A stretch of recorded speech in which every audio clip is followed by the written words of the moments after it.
Have you ever told yourself, "I'll do it later"? We all have. It sounds harmless until you realize later can quietly steal your entire life. This is the story of a boy who learned that truth the hardest way possible. His name was Arjun, and his biggest enemy wasn't failure. It was later.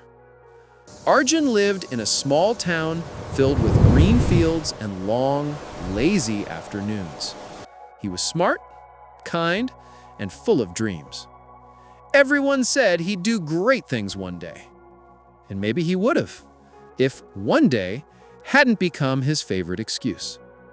When his mother asked him to clean his room, he'd say, "Later, Ma."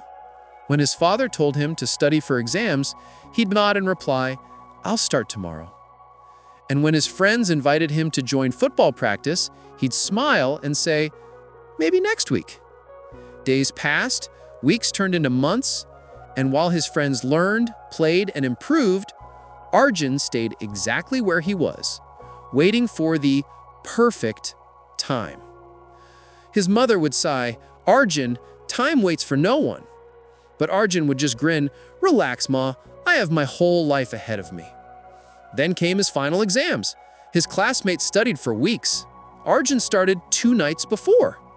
He told himself, "I'll do fine, I always manage." But this time, he didn't. When the results came, his name was missing from the merit list. For the first time, later had betrayed him. His friends celebrated their success. His parents were silent. That silence hurt more than any scolding could. He promised himself he'd change. He'd study harder next time, be better next time. But then again, next time was his favorite lie. A few weeks later, Arjun walked home alone, the sky heavy with clouds. His shoes splashed through puddles, his mind heavier than the rain. He felt lost, not because he had failed, but because deep inside he knew why he had failed. That evening, he went to the town's old temple, a quiet place where an old sage often sat, feeding birds and smiling at strangers. Arjun had seen him before but never spoken. That night, he did. He sat beside the sage and asked softly, "Why do I keep wasting time, even when I know it's wrong?" The old man looked at him with calm eyes and said, "Because you believe you'll always have more of it." Arjun frowned. "Isn't that true? I'm still young." The sage smiled gently. "Let me tell you a story, my boy. Maybe it will help you understand." "Once," said the sage, "there was a generous king who loved his people dearly. One day, he met a poor, lazy man in the market, an old friend who had fallen into misery because of his own idleness. Feeling pity, the king said, "Tomorrow morning, come to my palace. I'll open my treasury for you. From sunrise to sunset, you may take as much gold and silver as you can carry. But remember, when the sun sets, the gates will close forever." The poor man bowed in gratitude and spent the whole night dreaming of riches. When morning came, the palace gates opened wide, but the man thought, "I have all day. Let me have breakfast first." He ate slowly, enjoying every bite. After breakfast, he said, "There's still plenty of time. I'll rest a little." He slept under a tree. When he woke, the sun was already high. Panicking, he hurried toward the palace, but halfway there, he felt tired again and said, "The treasury won't vanish. Let me rest for just a moment." He closed his eyes, and when he opened them again, the sky was painted orange and red.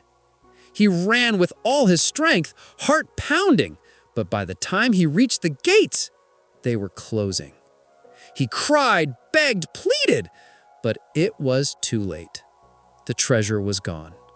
Not because he never had a chance, but because he waited. The sage paused, looking at Arjun. He said softly, "Every sunrise is your treasury opening.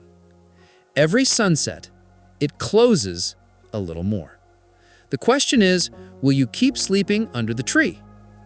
Arjun sat still, the story echoing in his mind like thunder. For the first time, he saw his own reflection in that poor man. All his laters, his tomorrows, his next times, they weren't harmless. They were thieves. Tears filled his eyes as he whispered, "I've wasted so many days." The sage smiled. "Then start now, my boy.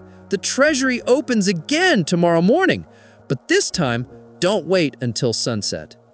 Arjun bowed deeply and left with his heart burning with new purpose. From that day, everything changed. When his mother asked for help, he did it instantly. When teachers gave homework, he finished it the same day.